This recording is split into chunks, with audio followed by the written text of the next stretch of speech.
பெண்களே உங்களை எதுக்கு இப்படி அவுத்து போட்டு காட்டுறீங்கன்னு நீங்க பெண்களுக்கு தான் சொல்லணுமே தவிர, பாவம் இது ஏதோ வந்து ஒரு படத்தை எடுத்து போட்டு அதில் என்ன மேக்சிமம் அட்ராக்ஷன் வச்சா ஒரு லவ் வரும், இல்லை லவர்களை மனசால ஏத்துக்குவாங்க, எப்படி இது வியாபாரப்படுத்துதுன்னு ஏதோ கொஞ்சம் அப்படியே கொஞ்சம் கீழே விழுற மாதிரி அப்படியே கொஞ்சம் தெரியுற மாதிரி தான் எடுப்பாங்களே தவிர, நான் முழுசுமே தெரியுற மாதிரி வேணும்னே தானே தனியாக எடுத்தெல்லாம் போட்டுட்டு இருக்கிறாங்களே ஆண்டவா. இப்போ யார் காப்பாற்றுறது? தமிழ் சினிமாவையெல்லாம் நம்ம காப்பாற்றிடலாம். ஆனால் இந்த முகநூலை பார்க்குறவங்கள யார் காப்பாற்றுறது? கரெக்டா?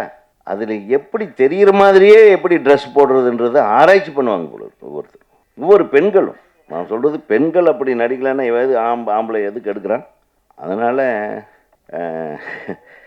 மிகச்சிறந்த படங்களை எடுக்கக்கூடியவர்கள் கேரள மண்ணை சார்ந்தவர்கள். அதே மாதிரி முதல்ல கேரளாவில் இருந்து தான் பிட்டு வாங்கிட்டு வந்து இங்கே ஓட்டுவாங்க. அந்த படம் எடுக்கிறதுலையும் வல்லவர்கள் அவங்க தான். அவங்க ஆரம்பித்து விட்டதான். கரெக்டாக பாருங்க. சில டைமில் ராஜனுக்கு தெரியும், எப்பா எத்தனாவது ரீலில் பிட்டு வருது அப்படின்னு கேட்பாங்க.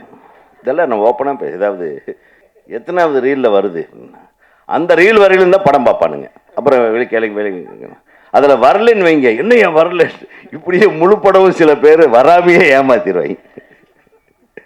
ஸோ அந்த மாதிரி அந்த விஷயத்துலேயும் அந்த ரொம்ப ஃபேமஸ்ஸு. நல்ல படங்கள் எடுப்பதிலும் ஃபேமஸ்ஸு, நல்ல நடிகர்களை உருவாக்குவதிலும் ஃபேமஸ்ஸு. ஆனால் நான் போய் மலையாளத்தில் ஒரு படம் பண்ணவே முடியாது. அது எப்படி அந்த படத்தை நிறுத்துறதுன்றது கரெக்டாக பிளான் பண்ணி நிறுத்திடுவாங்க. அதுக்கு எனது வன்மையான கண்டனத்தை தெரிவிக்கிறேன். ஏன்னா எல்லா டைரக்டர்களையும் நம்ம வந்து கூப்பிட்டு பாராட்டி வாழ்த்தி அந்த மேனன் வா இந்த மேனன் வா அப்படின்னெல்லாம் சொல்லி இல்லையா ஐயா? கரெக்டா? எத்தனை பேர் லாலு, ஜோஸு, ஏகப்பட்ட மலையாளம் இயக்குநர்களை நாங்கள் வரவேற்று கொண்டாடி இருக்கிறோம். ஆனால் ஒரு டைரக்டர் கூட மலையாளத்தில் தமிழ் டைரக்டரை மலையாளத்தில் டைரக்ட் பண்ண விடமாட்டேன்றீங்க. இதை நீங்கள் அங்கே போய் பேசணும்.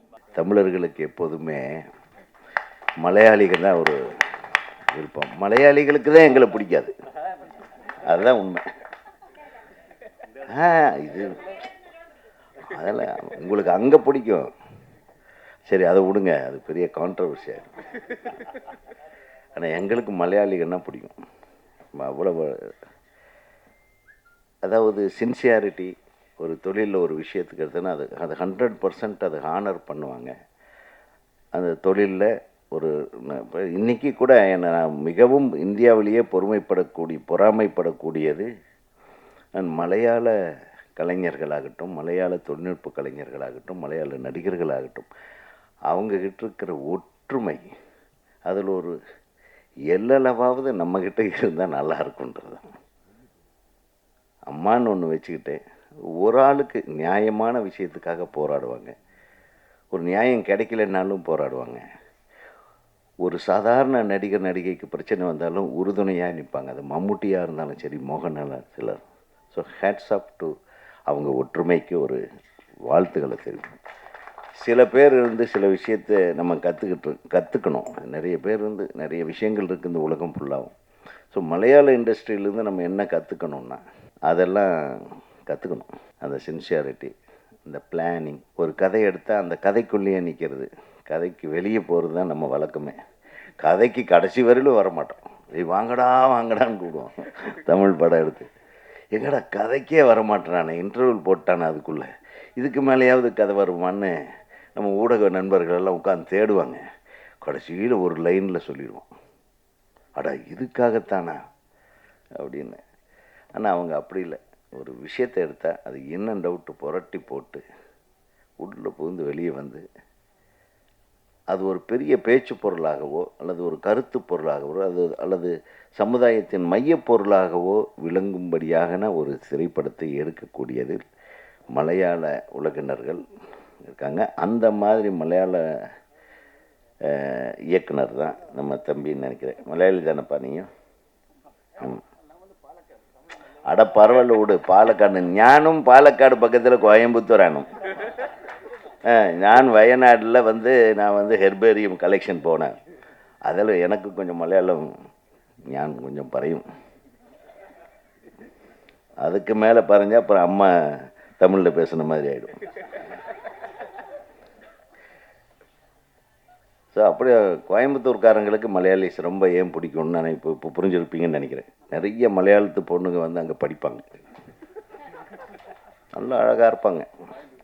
நம்ம ஃபீல் பண்ணது சொல்லவே முடியாது, நம்ம கரெக்டாகவே வராது. அவ்வளவு அழகான, அதே மாதிரி ஹீரோக்கள் கூட, ரகுவரன் கூட ஒரு மலையாளம் மிக்ஸ் தான் அவன். ரகுவரன் வந்து நான் கல்லூரியில் எனக்கு வந்து ஜூனியராக படித்தார், கவர்மெண்ட் ஆர்ட்ஸ் காலேஜ் கோயம்புத்தூரில். நான் செகண்ட் இயர் படிக்கும்போது அவர் கடைசி பியூசி, அவர் தாங்க பியூசியில் வந்து கடைசி. பொம்பளை வேஷம் போடுறதுக்கு அவர் தான் கூப்பிடுவோம். முழுன்னு இருக்கும் அவன் ஃபேஸு. நான் ஹீரோவை நடிப்பேன், இந்த விச்சுன்னு இருக்கார் இல்லையா, அவன் வில்லனை நடிப்பான். நாங்கள் காலேஜில் ட்ராமா போடும்போது அது அழகான ஒரு பெண்ணு வேணும்னு இவனை பிடிச்சிப்போம். யார்? ரகுவரனை. ரகுவரன் கொஞ்சம் ஹைட்டாக இருப்பான், அதுக்காக நான் பெரிய ஹீல்ஸை போட்டுக்கிட்டு இப்படியே நடந்து கீழே எல்லாம் உளுந்து இந்த மாதிரியெல்லாம் சிக்கலெல்லாம் நடந்திருக்கு. அவன் கரெக்டாக ரிஹர்சல் ஃபுல்லாக வந்துடுவான், ட்ராமா இருக்கிற அன்னைக்கு காணாமல் போயிடுவான்.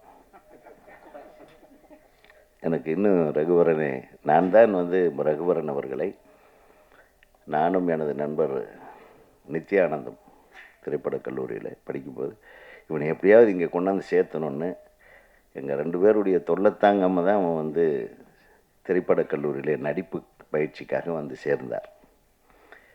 என்னுடைய அனைத்து திரைப்படங்களிலும் ரகுவரன் தான் நடித்தான். என்னுடைய அனைத்து குறும்படங்களிலும் ரகுவரன். எனது குறும்படங்களை பார்த்து தான் 7வது மனிதனுக்கு அவருக்கு வாய்ப்பு கிடைத்தது. இது ஒரு கதை. அது எதுக்கு சொல்ல வரேன்னா, அவ்வளோ அழகாக இருப்பான். அது மட்டும் கொஞ்சம் அவங்ககிட்ட அந்த டைமுக்கு வர மாட்டான். என்னுடைய முதல் நாள் ஷூட்டிங் டைரக்டராக ஒரு குறும்படத்துக்கு, அவருக்கு முதல் நாள் ஷூட்டிங் நடிகராக, அவரும் இந்த தலைவாசல் விஜயும். எனக்கும் முதல் நாள் ஷூட்டிங். நான் 7:30 மணிக்கே போயிட்டேன். தலைவாசல் விஜய் 8:30 மணிக்கு வந்தான், நம்ம ஆள் 12 மணிக்கு தான் வந்தான். ஆனால் நண்பர்கள் வேறு, நாங்கள் வாடா போடா ஃப்ரெண்ட்ஸுங்க. பட் எக்ஸ்ட்ராடினரி பர்ஃபார்மன்ஸ் பண்ணுவான், வெரி வெரி. ஸோ அவர் ஞாபகப்படுத்துறதில் இப்போ இந்த சபையில் நான் சந்தோஷப்படுத்துகிறேன். ஏன்னா Raghuvaran the most lovable friend of mind. அந்த மாதிரி இந்த திரைப்படத்தில் நான் பார்க்கல, இப்போ இனிமேல் உட்காந்து பார்த்து தான் போவேன்னு நினைக்கிறேன். அம்மா சொன்னாங்க, கவிஞர் சொன்னாங்க, கவிதாயினி சொன்னாங்க, அவங்க ஆல் லாங்குவேஜ் மாஸ்டர் போல் இருக்குது. நாங்கள் ஏதாச்சும் தமிழில் தப்பு கண்டுபிடிச்சிடாதீங்க. அவங்க சொல்லும்போது சொன்னாங்க, பெண்ணியத்தை நேசிக்கிறவங்க கொஞ்சம் இது கொஞ்சம் அதிகமாக இருக்குது, அதாவது பெண்களை காட்டுறதை கம்மி பண்ணுங்கன்னு. அம்மா, நாங்கள் காட்டுறதை விட பெண்களே நிறைய காட்டிகிட்ருக்குறாங்க. இப்போ நீங்கள் எடுத்தீங்கன்னா நமக்கே மனசு வர மாட்டேங்குது ஆஃப் பண்ணுறதுக்கு. உண்மையிலுமே நீங்கள் முகநூல், இந்த ஃபேஸ்புக்கு, இதுல எல்லாம் போங்க, இன்ஸ்டாவில் எல்லாம் போங்க. நீங்கள் இதை எங்ககிட்ட சொல்லாதீங்க, அவங்கக்கிட்ட தான் சொல்லணும். பெண்களே, உங்களை எதுக்கு இப்படி அவுத்து போட்டு காட்டுறீங்கன்னு நீங்கள் பெண்களுக்கு தான் சொல்லணுமே தவிர, பாவம் இது ஏதோ வந்து ஒரு படத்தை எடுத்து போட்டு அதில் என்ன மேக்சிமம் அட்ராக்ஷன் வச்சா ஒரு லவ் வரும், இல்லை லவர்களை மனசால் ஏற்றுக்குவாங்க, எப்படி இது வியாபாரப்படுத்துறதுன்னு ஏதோ கொஞ்சம் அப்படியே கொஞ்சம் கீழே விழுகிற மாதிரி அப்படியே கொஞ்சம் தெரிகிற மாதிரி தான் எடுப்பாங்களே தவிர, நான் முழுசுமே தெரிகிற மாதிரி வேணும்னே தானே தனியாக எடுத்தெல்லாம் போட்டுட்ருக்குறாங்களே ஆண்டவா. இப்போ யார் காப்பாற்றுறது? தமிழ் சினிமாவையெல்லாம் நம்ம காப்பாற்றிடலாம். ஆனால் இந்த முகநூலை பார்க்குறவங்கள யார் காப்பாற்றுறது? கரெக்டா? அதில் எப்படி தெரிகிற மாதிரியே எப்படி ட்ரெஸ் போடுறதுன்றது ஆராய்ச்சி பண்ணுவாங்க போல ஒவ்வொரு பெண்களும். நான் சொல்கிறது பெண்கள் அப்படி நடிக்கலைன்னா எது ஆம்பளை எதுக்கு எடுக்கிறான்? அதனால் மிகச்சிறந்த படங்களை எடுக்கக்கூடியவர்கள் கேரள மண்ணை சார்ந்தவர்கள். அதே மாதிரி முதல்ல கேரளாவிலிருந்து தான் பிட்டு வாங்கிட்டு வந்து இங்கே ஓட்டுவாங்க. அந்த படம் எடுக்கிறதுலையும் வல்லவர்கள் அவங்க தான். அவங்க ஆரம்பித்து விட்டதான். கரெக்டாக பாருங்க, சில டைமில் ராஜனுக்கு தெரியும், எப்பா எத்தனாவது ரீலில் பிட்டு வருது அப்படின்னு கேட்பாங்க.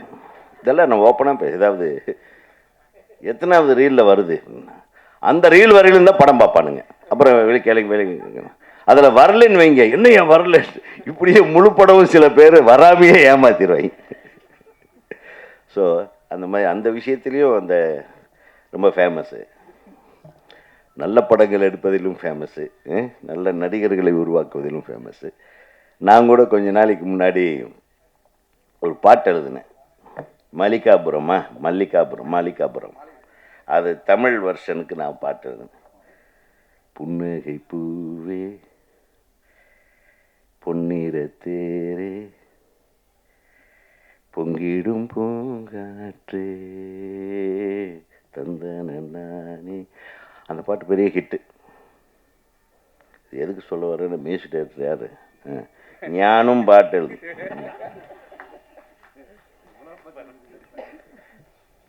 ஸோ புதுசாக ஃபஸ்ட் டைம் தமிழுக்கு வந்திருக்கீங்க, வெரி குட். தமிழே தெரியாமல் தமிழுக்கு இசையமைக்கிறது எவ்வளோ பெரிய விஷயம். அவசியமே இல்லை. நீங்கள் எல்லோரும் சொல்லிகிட்டு இருந்தீங்க மலையாளத்தில். எனக்கு மலையாளம் தான் பேசுவேன். கலைக்கு மொழி கிடையாது. there is no language for art. இந்தியாவிலேயே முதல்ல எல்லாரும் சொல்கிறாங்க, நம்ம இன்றைக்கி என்ன இந்தியா, பேன் இண்டியா முதல் படம் வந்து எடுத்தது நம்ம எஸ் வாசன் தான். சந்திரலேகா வந்து இந்தியா ஃபுல்லாக ரிலீஸ் ஆச்சு.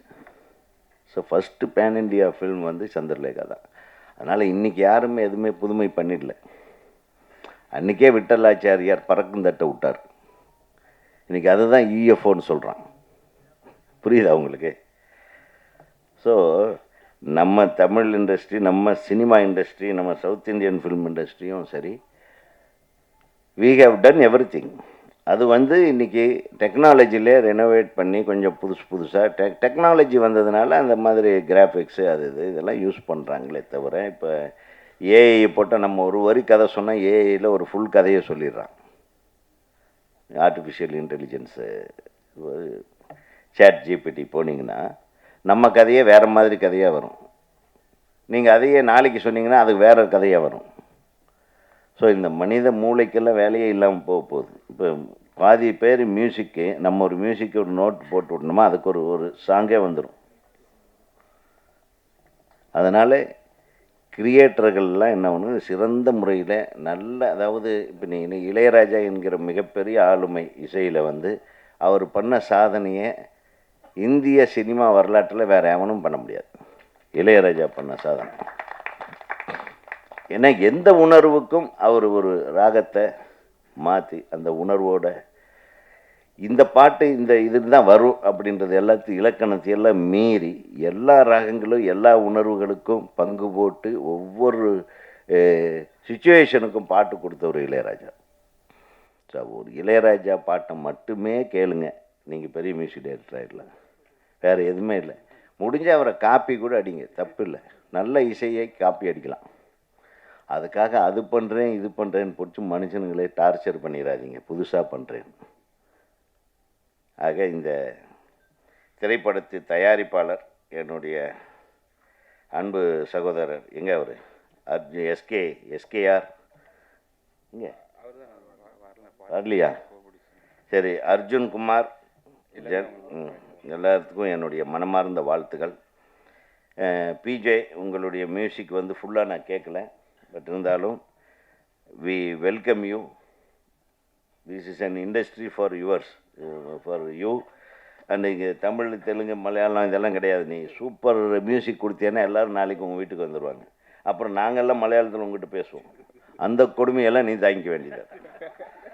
அப்புறம் நம்ம டைரக்டரு, நல்ல இயக்குனர் கம் ஒளிப்பதிவாளர், all the best, all the very best. ஏன்னா இதான் ஃபஸ்ட் படமா? இது தேர்ட் ஃபில்ம், டைரக்ஷன் ஃபஸ்ட்டு தமிழில். இது தமிழ் மலையாளம் பரவாயில்லப்பா. இது தமிழ் மலையாளமா? சரி, இது கூட ஒரு சவுத் இண்டியன் மூவி தான். Pan south India. ஸோ வாழ்த்துக்கள். அது அப்படியே கன்னடத்துலேயும் டப் பண்ண வேண்டியதான், கன்னடம் தெலுங்கில். நல்ல படமாக வந்ததுன்னா அது பண்ணிட வேண்டியதான், அவ்வளோதான். Wish you all the best. அப்புறம் நடிகர் ஒரு பேர் என்ன, ஆதர்ஸு வராமல் போன அந்த அழகான ஹீரோயின். ஆமாம், அந்த அந்த பொண்ணை எப்படியாவது பார்த்துடலான்னு ட்ரை பண்ணேன். நாங்கள்லாம் எப்பவுமே ஹீரோயின் வந்தால் தான் ரொம்ப நேரம் இருப்போம் மேடையில். ஏன்னா ஹீரோயின்களே வராமல் நம்மளை மேடையில் ரொம்ப நேரம் உட்காந்து வைக்கக்கூடாதுன்ட்டு தான் நான் உடனே பேசிட்டு கிளம்புறேன்ட்டு. ஆக இந்த ஹீரோ ஆகட்டும் ஹீரோயின் ஆகட்டும், அம்மா அவங்க பேர் எனக்கு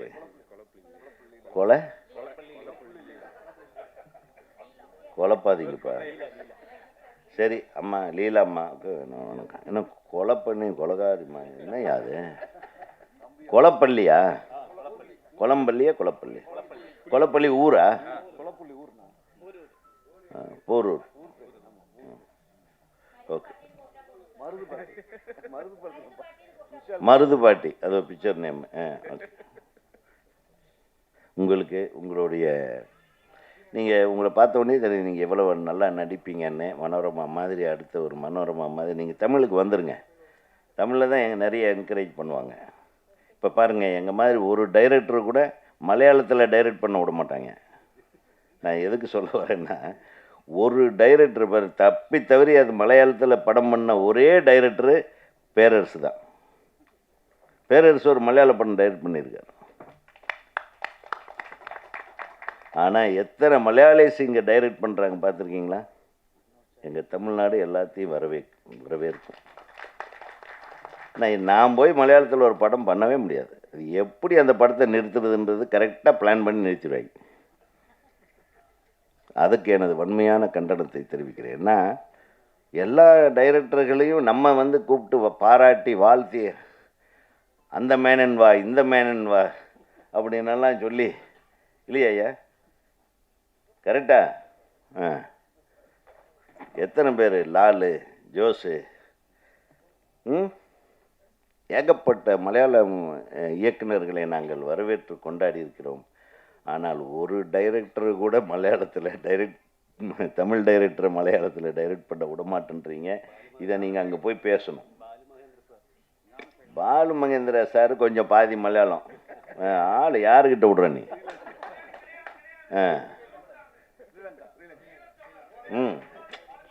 ஈழத்தமிழ். டேய் சரிடா செந்தில், சும்மா அப்படி போட்டு வாங்குறதுடா. அவன் பாரு, என் அசிஸ்டண்ட் தான் அவன். டைரக்டர் எப்போ தப்பு பண்ணனா உடனே குரல் கொடுப்பான். ஃபாசில் இல்லை, அதான் சொல்கிறேன். நீங்கள் எத்தனை இயக்குநர்கள் இங்கே வந்திருப்பாங்க மலையாளத்துலேருந்து, அவங்கள நம்ம கொண்டாடி இருக்கோம். ஆனால் ஒரு தமிழ் இயக்குனராவது இங்கேயாவது இங்கேருந்து இப்போதைக்கு நம்ம போக முடியுதா பாருங்கள். சும்மா எண்ணிக்கையில் பாரு, அவர் ஒரு படம் பண்ணிட்டு ரொம்ப கஷ்டப்பட்டு வெளியே வந்தார், இன்னும் வரல. எதுக்கு சொல்ல வரேன்னா, எல்லாத்துக்கிட்டையும் அந்த சகோதரத்துவம் இருக்கணுன்றேன். நம்மக்கிட்ட மட்டும் இருக்குது. நம்ம வந்தோரை வாழ வைக்கும் தமிழ்நாடு என்ற தமிழகம் மாதிரி அனைவரையும் நம்ம அரவணைச்சிக்கிறோம். தெலுங்கு படம் டைரக்டர் ஒருத்தர் பண்ணாருன்னா டக்குன்னு உடனே அவரை கூப்பிட்டு வந்து நம்ம பெரிய ஹீரோக்கள் ஒரு தமிழ் படம் கொடுத்துருவாங்க. நம்ம அதுக்கும் உட்காந்து கைத்தட்டுவோம். மலையாள படத்தை டைரக்டர் பண்ணுறாருன்னா அவருக்கு தனி முத்திரையை கொடுப்பாங்க. அவருக்கு மத்திய ஸ்பெஷலாக கம்போஸ் பண்ணுவார் சில மியூசிக் டைரக்டருக்கு. எங்கள் ராஜா சாரியும் சேர்த்துன்னு சொல்கிறேன். அப்போது அதே மாதிரி நம்ம ஆளுக்கு அங்கே போய் பண்ணும்போது நம்மளுக்கு ஆதரவு கொடுக்கணுமா இல்லையா? உள்ளேயே விட மாட்டாங்க சார். அதை மட்டும் நீங்கள் எல்லோரும், பாட்டிம்மா நீ தான் சாச்சி, நீ அங்கே பேசணும், அம்மாவில் பேசணும். நீங்கள் ஏன் ஒரு தமிழ் நல்ல டைரக்டர்களை இங்கே கூப்பிட்டு வந்து ஏன் படம் பண்ண மாட்டேன்றீங்க? எங்களை திட்டுறாங்க மேடையில். என் பேரை சொல்லு, டைரக்டர் அசோசியேஷன் செக்ரட்டரி சொல்கிறாருன்னு பண்ணுமா இல்லையா? அவ்வளோதான். நீங்கள் தான் எங்கள் சார்பாக அங்கே நின்று சண்டை போடணும். Okay, done. ஆக இப்படியோ வேலை, இப்படியோ கண்டென்ட் கிடச்சிச்சு. இங்கே வாம்மா, நான் உங்களை இப்போ எங்கேயோ கொண்டு போய் விட்டுறோம். அதெல்லாம் ஒன்றும் பிரச்சனை இல்லை. எங்கே நல்ல நல்ல பிரமாதமான இடத்துக்கு, அதெல்லாம் ஒன்றும் இல்லை. ஒரு படம் பார்த்தாத சின்ன கவுண்டர் மாதிரி ஒரு ஒரு மனோரமா கெட்டப் மாதிரி ஒன்று கொடுத்தா உலகம் ஃபுல்லாக பேசப்படுவீங்க நீங்கள். அது நான் தான் மனோரமா ஆட்சிக்கு அந்த பல்லு வச்சு ஒரு கெட்டப் கொடுத்தேன். அது பெருசாக ஒர்க் அவுட் ஆகலையா? அந்த மாதிரி அம்மாவை கூப்பிட்டு பேரரசு ரெடியாக இருக்கார் இப்போ இவர் படத்தில் இருக்குது. அடுத்த படத்துலேயே ஒரு பல்ல வச்சுட்டு வேறு மாதிரி கெட்டப் பண்ணி விட்ருங்க, முடிஞ்சு போச்சு. ஆக இந்த திரைப்படத்தில் நடித்த அனைவருக்கும் எனது மனமார்ந்த வாழ்த்துக்கள். தொழில்நுட்ப கலைஞர்கள், பாடல் எழுதினவர் இந்த தம்பி ஐயா வந்தார், வாழ்த்துக்கள் பிரதர். நான் பாடல் கேட்கல, நான் கேட்டுறேன். அப்புறம் இயக்குனரோட மனைவி இங்கே வந்து ஒரு நம்ம பேசுகிறதுக்கு முன்னாடி எல்லாம் அழகாக கோர்த்து வழங்கிட்டு இருந்தாங்க. இயக்குனரா? அதான் சொன்னேன், இயக்குனர்னு மனைவின்னு சொன்னது தப்பாக போச்சு. நீ ஷாக்காக நிற்கிறேன், எனக்கே பயமாக போச்சு, பொய் சொல்லிட்டோமான்னு. இயக்குனரோட மனைவி அழகாக வர்ணனை பண்ணாங்கன்னு ஒன்றே நீ ஷாக் ஆகிட்டியே. நான் இப்போ நான் கேட்டது தப்பா இல்லை நீ சொன்னது தப்பான்னு? கரெக்டா? அவர் பேர் என்ன? என்ன படம் பண்ணார்? ஓகே, வாழ்த்துக்கள் வாழ்த்துக்கள். உன்னை பார்த்து அந்த டைட்டில் வச்சுருப்பார் போட்டு, பொம்மை நாயகின்னு. ஆக நல்ல அழகாக பண்ணிங்க. நம்ம பிஆர்ஓ ஆனந்த் அவர்களுக்கும் இந்த படத்தை வாங்கி வெளியிடவிருக்கும் யார் டிஸ்ட்ரிபியூட்டர்களுக்கும் தியேட்டர் உரிமையாளர்களுக்கும் இந்த மக்களிடம் கொண்டு போய் அழகாக சேர்க்க இருக்கின்ற எங்களுடைய பத்திரிகை நண்பர்கள், தொலைக்காட்சி நண்பர்கள், ஊடக நண்பர்கள் அனைவருக்கும் எனது மனமார்ந்த வாழ்த்துக்களை சொல்லி இந்த படத்தின் வெற்றி விழாவிலே சந்திப்போம் என்று கூறி நன்றி கூறி விடைபெறுகிறேன். நன்றி, வணக்கம்.